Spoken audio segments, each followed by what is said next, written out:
Saúdo você com a graça e com a paz do nosso Senhor e Salvador Jesus. Que Ele continue te abençoando, sustentando a você, a sua casa, a sua família, nesses dias tão tenebrosos, nesses dias tão difíceis que enfrentamos. Antes de entrar no texto da mensagem, eu quero já fazer uma afirmação, com base no texto, com base nesta meditação. Se você não tem Deus, você está perdido. Se você não tem Jesus Cristo, você não tem nada. Agora, se você tem o Senhor, as dificuldades elas não tirarão a alegria da sua vida, elas não farão com que você perca as suas esperanças.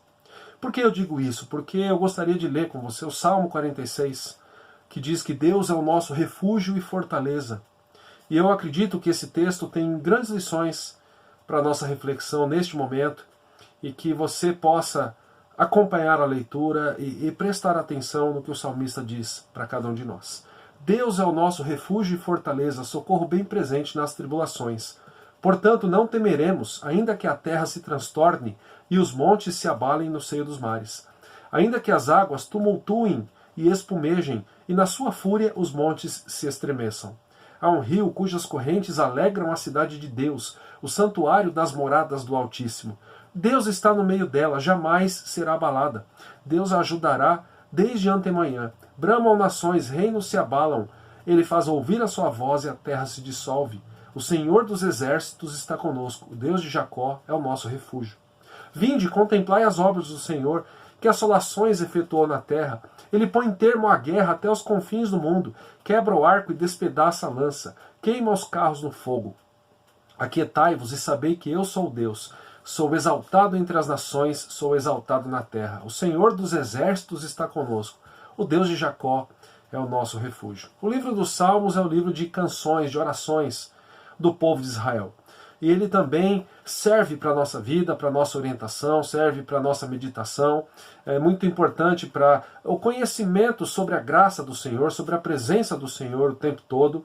Tenho certeza que se você já caminha com Deus há um certo tempo, você tem alguns salmos ou alguns versículos dos salmos que aquecem o seu coração e restauram a sua paz e a sua alegria. Se você ainda não caminha com o Senhor, a oportunidade que você tem é de caminhar e de aprender através deste livro de orações. Nós temos aí 150 salmos que nos ajudam, que nos auxiliam em momentos de dificuldade e como nós estamos enfrentando dificuldades, não é verdade? Alguns salmos, eles dão para nós indícios muito claros da sua composição. Este ele não tem tantos indícios, não tem tanta certeza sobre algum fato histórico do povo de Deus. Algumas ideias eu vou compartilhar com você aqui.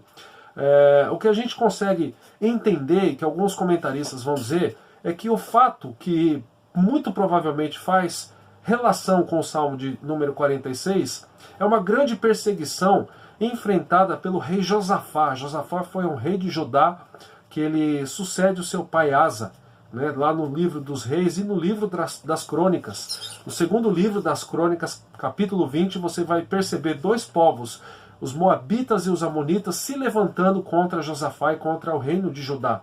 E aí a gente percebe o povo do Senhor sendo perseguido, uma grande dificuldade que se levanta contra este povo. E muitos vão fazer a correlação deste fato aqui descrito no segundo livro das crônicas, no capítulo 20. Depois você leia lá. Agora, é muito interessante a gente pensar nisso, por quê? Porque a gente entende que se hoje nós enfrentamos dificuldades, a Bíblia está mostrando que o povo de Deus sempre enfrentou dificuldades. Em muitos tempos, em muitas épocas, você teve grandes dificuldades se levantando contra o povo do Senhor e depois momentos de paz e de tranquilidade, de prosperidade. Agora, sabe o que este texto, o Salmo 46, nos ensina? E ainda mais quando a gente entende esta correlação com esta passagem de Josafá, lá em segundo livro das crônicas, capítulo 20, que se é verdade e realidade que nós, como povo do Senhor, enfrentamos muitas dificuldades. E aí você pode dizer para mim, mas todo ser humano enfrenta dificuldades. Sim, a gente não nega isso. Agora, o que o povo de Deus consegue entender no meio da dificuldade é que existe um Senhor, existe Javé, o Deus de Israel, nosso Deus, nosso Senhor e Salvador, o Criador e sustentador da vida e de todas as coisas, e Ele está conosco. Então nós somos um povo chamados a ser um povo que descansa, que tem um olhar assim de enxergar as dificuldades, mas enxergar além das dificuldades que existe um Senhor, que não é apenas Senhor da igreja, mas é Senhor da história, onde todas as coisas estão debaixo do seu conhecimento, e isso nos faz descansar. E o Salmo nos diz que esse Deus é o nosso refúgio e fortaleza. É interessante que outras passagens vão deixar essa ideia do favor de Deus em relação ao seu povo de uma maneira muito clara. Nós usamos essa semana em uma das nossas reuniões aqui na Getsemane, que é o texto de Jeremias 29, versos 13 e 14, onde o profeta diz: buscar-me-eis e me achareis, quando me buscardes de todo o vosso coração. Serei achado de vós, diz o Senhor, e farei mudar a vossa sorte. Congregar-vos-ei de todas as nações e de todos os lugares para onde vos lancei, diz o Senhor, e tornarei a trazer-vos ao lugar de onde vos mandei para o exílio. Ou seja, o povo de Deus estava no exílio na Babilônia, e o Senhor, ele diz: eu vou trazê-los de volta. E a gente percebe que de fato é Ele quem está no controle da história. Jesus também no Novo Testamento deixa esta realidade, esta verdade muito clara para aquele que o segue, para aquele que tem nele Jesus Cristo, seu Senhor e Salvador, porque ele diz no final do Evangelho de Mateus: e eis que eu estou com vocês todos os dias, até o fim do século. Muito interessante a gente pensar isso. O povo de Deus é chamado a ter esperança em meio à desesperança. É muito interessante. Voltando para o Salmo 46, é interessante que quando nós lemos, por exemplo, o livro das Crônicas, tem um homem chamado Jaziel que ele diz o seguinte, encorajando o povo de Deus: não tenham medo e nem fiquem desanimados por causa desse exército enorme, os amonitas e os moabitas, pois a batalha não é de vocês, mas é de Deus. Está lá no segundo Crônicas, capítulo 20, verso 15. E aqui no Salmo 46, o salmista, ele alcança uma vitória, porque o Senhor, o Deus onipotente, que conhece todas as coisas, que tem todo o poder, o Deus onipotente, onisciente, onipresente, que está em todos os lugares, assegura que estava com ele. Olhando então para esse Salmo, a gente pode fazer 3 divisões aqui. O Salmo, ele é dividido de uma maneira muito clara aqui em 3 trechos, e eu vou ler o primeiro trecho, que ele fala sobre uma fortaleza segura, vai do verso 1 a 3. É interessante que até Calvino, quando ele fala do Salmo 46, ele diz o seguinte, que esse Salmo ele parece mais uma expressão de gratidão por algum livramento específico que o povo havia recebido, do que de fato um auxílio contínuo pelo qual Deus sempre protegeu e preservou sua igreja. O salmista ele está aqui dizendo, com aquele viés, assim, de acordo com o entendimento de Calvino, não apenas dizendo: olha, eu espero que Deus seja o meu refúgio e fortaleza. É como se você expressasse gratidão em dizer: Deus é o meu refúgio e fortaleza. Você não fala com dúvida, você fala com convicção. Será que Ele é? Não cabe aqui. O que cabe é: Ele é o meu refúgio e minha fortaleza. Por isso que eu não devo temer, e é isso que o salmista nos ensina. Então, a primeira lição que o texto nos dá vai do verso 1 até o verso 3. Deus é uma fortaleza segura. Olha o que o texto diz. Deus é o nosso refúgio e fortaleza, socorro bem presente nas tribulações. Portanto, não temeremos, ainda que a terra se transtorne e os montes se abalem no seio dos mares, ainda que as águas tumultuem e espumejem e na sua fúria os montes se estremeçam. Esse tema aqui, ele é um tema em muitos salmos. Ele mostra para nós que Deus de fato é o nosso refúgio, é o refúgio do seu povo. Por exemplo, Salmo 61, 62, Salmo 71, Salmo 142, vários capítulos dos salmos, vários salmos mostram essa ideia que Deus é o nosso refúgio, que Ele de fato é o nosso dono, é o dono da nossa vida, Ele é o Senhor, Ele é o Deus Todo-Poderoso, Ele é o soberano. Ele é aquele que tem tudo, tem o controle sobre todas as coisas debaixo das suas mãos. Né? E nestes salmos, palavras como refúgio e força, elas são usadas com muita frequência para descrever, né, também o caráter de Deus e as suas ações em relação ao seu povo. Deus é um pai amoroso, né, que ama o seu povo, que ama os seus filhos. Nós sabemos que nós somos adotados pelo Senhor, né? A doutrina da adoção. Nós não somos estranhos diante de Deus, nós fomos adotados como filhos, resgatados do poder das trevas, do império das trevas, como Paulo vai dizer, retirados desse império das trevas para o reino do Filho do seu amor. E a fé em Cristo Jesus é a marca que nós temos, que nos diz, nós somos filhos do Senhor, nós fomos adotados por Ele.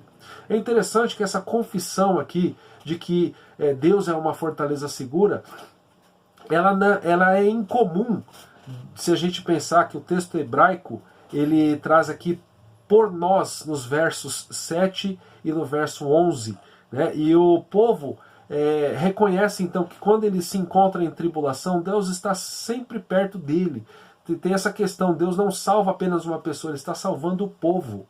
Daí a importância, meus irmãos, da gente sempre valorizar a comunhão, né? Valoriza a igreja que você participa, que você faz parte, porque Deus te colocou ali para você ser um no meio do povo dele. As tribulações que o salmista está enfrentando, inclusive batalhas recentes, são descritas como se houvesse uma grande sublevação da natureza, como se um terremoto poderoso o tivesse alcançado. E ele diz, mesmo que isso aconteça, mesmo que um terremoto destrua tudo que nós temos, nós não temeremos, né? E isso aqui é muito interessante a gente perceber. Tamanha confiança, talvez relacionado com o que Jeremias está dizendo, né? Vocês me encontrarão quando vocês me buscarem de todo o coração. Por que muitas vezes nós não temos tanta convicção no amor de Deus? Será que estamos buscando como deveríamos? Meus irmãos, se o salmista está enfrentando dificuldades e se ele tem essa convicção, essa certeza, da mesma maneira, eu e você. Sabe por quê? Porque hoje nós enfrentamos ainda muitas dificuldades. Talvez aqui no Brasil você não tenha enfrentado um terremoto, mas deixa eu enumerar alguns problemas que nós estamos enfrentando. A Covid, outras doenças terríveis, né, que muitas vezes trazem um pavor enorme para nós, desemprego, medo de violência, preocupações com os rumos políticos do país e do mundo, medo de uma guerra, né? O que a China vai fazer, o que os Estados Unidos vão fazer, né? Além disso, problemas dentro da nossa casa, né? Problemas de desemprego relacionados a finanças, problemas de relacionamentos. Mas a gente precisa descansar e saber que aquilo que eu disse no começo é muito verdade. Se você tem Deus, você tem paz. Se você não tem, você pode ter até um momento de ausência desses problemas, mas você não tem nada. Agora, se você tem Deus, você descansa, porque você sabe que Ele, de fato, é uma fortaleza segura. É isso que o salmista está dizendo nos 3 primeiros versos. Do verso 4 até o verso 7, ele vai deixar uma outra ideia, também muito ligada à primeira, muito clara para nós. Deus está conosco. A gente entende muitas vezes, e somos levados a entender, que Deus conosco significa ausência de lutas. Mas o que este salmo está mostrando, que os livros dos reis, o que os livros das crônicas, todo o ensino do Antigo e do Novo Testamento mostram para nós, é que muitas vezes nós vamos perceber a presença de Deus no meio da dificuldade. É quando o cinto aperta, é quando a água bate no pescoço, quando a gente não tem mais meios de nos livrarmos dos problemas, é muitas vezes nessa hora que o Senhor se revela a nós. Olha o que ele diz no verso 4. Há um rio cujas correntes alegram a cidade de Deus, o santuário das moradas do Altíssimo. Deus está no meio dela, jamais será abalada. Deus a ajudará desde antemanhã. Bramam nações, reinos se abalam. Ele faz ouvir a sua voz e a terra se dissolve. O Senhor dos exércitos está conosco. Deus de Jacó é o nosso refúgio.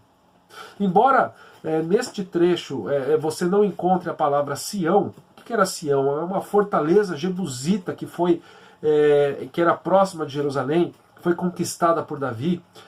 O salmista claramente está fazendo uma referência a Sião. O salmista agora ele descreve quão seguro o povo de Deus está, uma vez que Deus tem sido a sua habitação em Jerusalém. Sião muitas vezes é relacionada com a habitação, com a presença de Deus. E o salmista está deixando esta ideia muito implícita aqui. O povo do Senhor está seguro porque Deus tem sido a sua habitação. Deus está ali com o povo. E a gente precisa entender que hoje também o Senhor está conosco. Perto está o Senhor daqueles que o invocam, daqueles que o buscam em verdade. Leia lá o Salmo 145. Né? Outras passagens do Velho Testamento mostram também o Senhor no meio do seu povo. Por exemplo, Isaías 33, verso 21, que diz o seguinte: mas o Senhor ali será grandioso, fará as vezes de rios e correntes largas, Barco nenhum de remo passará por eles, navio grande por eles não navegará. Olha o verso 22. Porque o Senhor é o nosso juiz, o Senhor é o nosso legislador, o Senhor é o nosso rei, ele nos salvará. Então olha o que Isaías está dizendo, né, que o Senhor é o nosso legislador, o nosso rei, e ele nos salvará. Ele é quem está no controle de todas as coisas. Mesmo quando o nosso pensamento diz que não, mesmo quando as circunstâncias elas parecem mostrar que Deus está longe. Aí que entra a fé, sem a qual o escritor aos Hebreus ele diz: é impossível agradar a Deus. A gente precisa crer que o Senhor está conosco. A palavra está dizendo. E eu preciso pedir ao Senhor o auxílio dele para que de fato eu entenda assim. O santuário de Deus estava em Jerusalém. Quando o povo depositasse confiança e provisão no Senhor, então o auxílio do Senhor jamais falharia. Quando o povo desprezasse as águas cristalinas, quando o povo desprezasse a presença de Deus, então Deus também os abandonaria. É o ensino do Antigo Testamento. Deus tinha compaixão do seu povo e este tinha nele um lugar de habitação, até que o povo ridiculariza os mensageiros de Deus e o fim do próprio santuário, por fim o próprio santuário ele é destruído pelos babilônios. Olha só, muitas vezes a gente age ainda cometendo esse mesmo erro, que está aqui descrito nesses textos do Antigo Testamento. Muitas vezes nós desprezamos a palavra de Deus, desprezamos a mensagem que o Senhor tem, a mensagem de salvação, a mensagem de que Ele está conosco. Sabe o que acontece? Quando a gente toma essa postura, a gente se afasta, a gente deixa de buscar Deus, a gente deixa a comunhão da igreja, dos irmãos, e aí a gente vai entendendo, o que a palavra diz. Nós caímos no abismo, e um abismo chama outro abismo, e logo a gente se afasta de Deus. E pensa ainda que é Deus que se afastou de nós. Não, o que estes versos, o 4 ao 7, está dizendo é que Deus está conosco o tempo todo. Eu preciso entender isso. E quando eu entendo isso, eu tenho muita tranquilidade em Deus. Porque Deus tem falado neste salmo aqui, em meio ao tumulto entre nações vizinhas. Olha lá o verso 6. Bramam nações e reinos se abalam. Ele faz ouvir a sua voz e a terra se dissolve. Quando a voz de Deus é ouvida, os habitantes da terra tremem de pavor. É essa a ideia. A terra se dissolve. É uma mera forma poética, meus irmãos, de dizer que o povo fica transtornado. A terra se move, o salmista está dizendo, usando um termo que ele já usava para montes. Os montes caem, na tradução da Nova Versão Internacional. É um contraste claro, que o Salmo nos apresenta também, é que enquanto os inimigos, os outros povos, estremecem, a cidade de Deus nem se move nem cai. Olha lá o verso de número 5, o que diz o verso 5? Deus está no meio dela, jamais será abalada, Deus a ajudará desde antemanhã. Olha que coisa tremenda. A confissão que o povo faz aqui também, que eles contam com a presença de Deus. Olha o verso 7. O Senhor dos exércitos está conosco. O Deus de Jacó é o nosso refúgio. Na hora da dificuldade a gente tem que olhar para Deus, para aquele que está conosco. É isso que o salmista está mostrando. A forma da primeira frase aqui lembra, Deus é conosco, lembra a expressão Emanuel, usada muitas vezes em Isaías. Em vez de Deus, o salmista aqui está usando a expressão Senhor dos exércitos. E isso é muito interessante a gente perceber. Por exemplo, Josafá sendo perseguido por outros grupos, por outros povos, por exércitos, e ele diz o Senhor dos exércitos, de todos eles. O Senhor é aquele que é mais poderoso do que qualquer exército, e todos eles juntos. O Senhor é conosco, o Senhor dos exércitos está conosco. Ele, o Deus de Jacó, é o nosso refúgio. O Deus que fez aliança com os patriarcas, a gente fez referência lá em Gênesis 12, o chamamento de Abraão, está com eles. É isso que o salmista está dizendo. Essa palavra significa, a palavra fortaleza aqui, quando você olha, ele é o nosso refúgio, ele é a nossa fortaleza. Ela significa um local fortificado, um local para o qual eles podiam fugir e se sentir seguros, simbolizando assim a segurança e a presença de Deus, a segurança que a presença de Deus dá. Então olha só que texto maravilhoso, porque se em primeiro lugar a gente entende que o Senhor é uma fortaleza segura, Esse outro e segundo trecho diz que Deus está conosco, mas o Salmo ainda continua, e dos versos 8 até o verso de número 11, existe uma convocação de Deus para o seu povo. Depois do salmista dizer que o Senhor é uma fortaleza e que esta fortaleza está conosco, ele nos convida. Né? E esse convite ainda vale para nós hoje, para que você o busque, para que você descanse em saber que este Deus Todo-Poderoso, Ele quer que você descanse nele. Olha lá a partir do verso 8. Vinde, contemplai as obras do Senhor, que assolações efetuou na terra. Ele põe termo à guerra até os confins do mundo, quebra o arco e despedaça a lança, queima os carros no fogo. Aquietai-vos e sabei que eu sou Deus, sou exaltado entre as nações, sou exaltado na terra. O Senhor dos exércitos está conosco, o Deus de Jacó é o nosso refúgio. Olha que convite. Convite para que você esteja com Ele, busque a sua presença. Convite para que você descanse nele. Convite sai notificando aqui como Deus já havia dispersado os inimigos, as assolações que Ele fez na terra, como Ele dispersa aqueles que buscam atrapalhar, buscam guerrear contra o povo de Deus. Né? Como o Senhor dispersou os inimigos aqui, os quais saíram e saíam contra o seu povo. Olha só o verso 8 e 9. Vinde, contemplem as obras do Senhor, olha as assolações que Ele efetuou na terra. Ele põe termo à guerra até os confins do mundo, quebra o arco e despedaça a lança e queima os carros no fogo. O Senhor aqui, meus irmãos, que o salmista está dizendo, é que Ele trouxe paz ao destruir os inimigos, os exércitos dos inimigos e também as suas armas. O poder militar dos inimigos foi aniquilado. É isso que o salmista quer dizer quando ele diz no verso 9, quebra o arco e despedaça a lança, queima os carros no fogo. Aquele que vem com carros e cavalos, como outro salmo diz, ele se depara com aqueles que vêm em nome do Senhor dos Exércitos. Aqueles que confiam nos seus carros, nas lanças, eles percebem que lutando contra Deus, eles vão ter os seus carros e as suas lanças quebrados, jogados fora. Não servem para nada diante do poder do Senhor. E a gente precisa entender isso. Essa convocação que Deus está fazendo aqui através do Salmo, ela é dirigida para quem? Para invasores gentios também, para que eles recuassem, aquietem, saiam de perto do nosso povo, saiam de perto do meu povo. É como se Deus estivesse olhando agora não para o seu povo, mas para os outros. A ideia de deixe o meu povo sozinho, abandone o meu povo, porque eu estou com eles. Imagine que você tem um filho, e existe aí a situação do seu filho estar brincando num parquinho, 5 aninhos, e aí tem 3 meninos de 8 anos fazendo a roda no seu filho, né, amedrontando, seu filho ali está chorando, de repente você chega, né, como pai que ama o teu filho e fala assim para esses 3 meninos, saiam de perto, deixem ele em paz, porque ele é o meu filho. É mais ou menos essa ideia.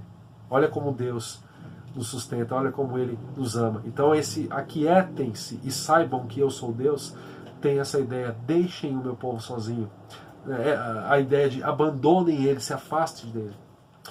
Aqui, meus irmãos, por causa das suas ações, nós devemos reconhecer que Ele é Deus e nos submetermos à sua autoridade. Aqui o verbo saber, saiba que eu sou Deus, era usado em tratados seculares, aqui nesse sentido. Ele lhes assegura que todas as nações se prontificariam a exaltar o Senhor em face de toda a terra. E aqui nós temos um estribilho, né, uma repetição, né, que está lá no verso 7 e também agora no verso de número 11, que vai dizer o seguinte: o Senhor dos exércitos está conosco, o Deus de Jacó é o nosso refúgio. E isso aqui é reiterado aqui para concluir o Salmo. É uma forma apropriada, né, de resumir a gratidão do povo, uma vez mais, por professar a fé neste Deus, que é o Deus de Jacó, que é o nosso refúgio. Então o salmista ele termina dizendo o seguinte: nós temos gratidão, porque este Pai amoroso se revelou a nós, Ele está conosco. E aqui eu quero voltar aqui já para a gente caminhar para o final e ler mais uma vez aquilo que provavelmente é a grande lição, né, deste salmo para essa oportunidade, para essa mensagem, que é o que o salmista diz no verso 10. Aquietai-vos e sabei que eu sou Deus, eu sou exaltado entre as nações, eu sou exaltado na terra. Esse Deus que diz que é o nosso refúgio, esse Deus que diz que está conosco, que nos convida, né, a estar com Ele, e convida os outros povos a reconhecerem a sua grandeza e o seu poder e abandonarem e deixarem em paz o seu povo, os seus filhos. É aquele que está dizendo, como muitas vezes Calvino dizia, sosseguem e saibam que eu sou Deus. Calvino vai dizer que o salmista aqui parece direcionar o seu discurso aos inimigos do povo de Deus, os quais se entregavam aos seus planos de malefício e vingança contra ele. E aí a gente precisa também ter essa mesma postura. Eu não sei o que você está enfrentando, não sei se você está muito preocupado apenas por conta da Covid, né? É uma preocupação muito grande, é uma crise de saúde mundial, é uma pandemia.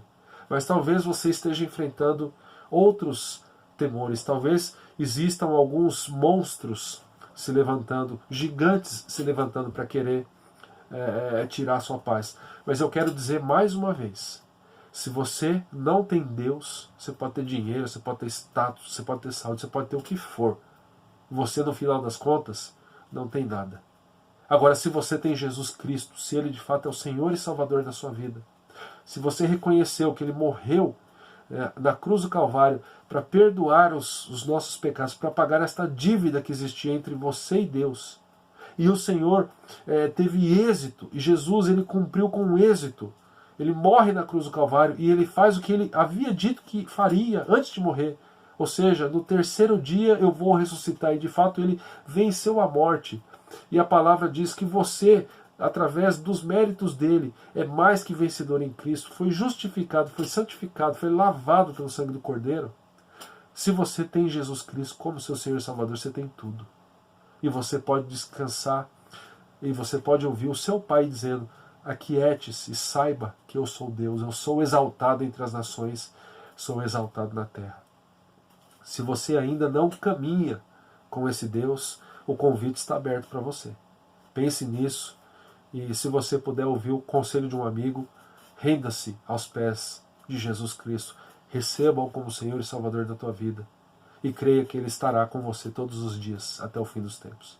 Que Deus te abençoe. Senhor, que esta palavra tranquilize a nossa mente, o nosso coração, nesses dias de pandemia, nesses dias de tantas dificuldades, tantas tribulações.